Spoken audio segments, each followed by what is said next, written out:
Hello again. The foundation of the nation state, that is to say, one of its fundamental features, is secure and defensible borders. Without those, you're not really living in a nation state, a separate country at all. At best, you're in a province of a greater power. This was, of course, always one of the aims of the European project, and it is why open borders and freedom of movement were vital if the European Union were to succeed. In such a case, Europe itself would be the entity, the nation if you like, and the separate countries which made it up would be little more than regions or provinces, all using the same currency and with little to distinguish them from their neighbours. The nation state would wither away. It was revulsion at this concept which caused the British people to reject membership of the European Union a few years ago and to withdraw from the whole business. Now, the border to the entity which we know as the European Union, they're under assault from outside. At the same time, the United States is also facing huge and unprecedented pressure on its own borders, with thousands of people queuing up and then storming the frontier in force.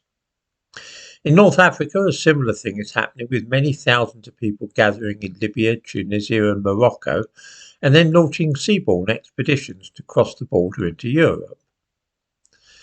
Nothing on this scale has ever been seen before, at least not in modern times. It is almost as though a determined effort were underway to demonstrate the uselessness of international borders in today's world. Of course, this may not be so at all. There may be no connection at all between the fact that identical situations are now developing with astonishing rapidity in both Latin America and North Africa, and that in both cases the target seems to be the Western world. If so, then it's a hell of a coincidence. Of course, the alternative would mean that this is part of a plan to either destroy or degrade Western civilization, or to bring it under a single authority. This would, needless to say, be very worrying. Is it an exaggeration to describe these movements of population as an invasion? It is not, of course, a military invasion, but that it is an invasion of some sort seems to me to be undeniably true. The logistics involved in transporting thousands of people a day to the border and then infiltrating them into other countries must be immense. I can't see that it could all operate simply at random or be organised by a few small criminal gangs of smugglers. The numbers involved are simply too great. There is also the fact that the two waves of immigrants are separated from each other by thousands of miles. Of course, there have been mass movements of large numbers of refugees before this, most notably in the years following the end of the Second World War, but those people were always moving to somewhere where they felt they had a connection or some historic right to be.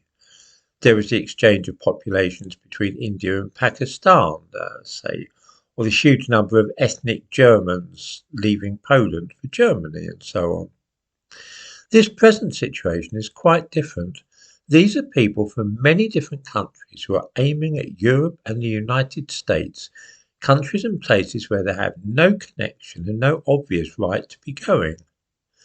Did all the 9,000 people from Latin America who crossed the American border last Wednesday all individually come up with the idea, or are they being encouraged to undertake this migration? What about the hundreds of thousands of people waiting on the North African coast for the boats to take them to Italy, Spain or Greece? Has somebody put them up to it, to use a vernacular expression? Or are they all spontaneously abandoning their own countries and heading north on spec, as it were? I do not pretend to know the answer to this question, but as the tide of humanity sweeping towards us from the south and east grows ever mightier, I am starting to wonder if there's more to all this than meets the eye. Is it in anybody's interest for European culture and civilization to be diluted and debased? What might happen if white people of European origin became a minority in the United States of America?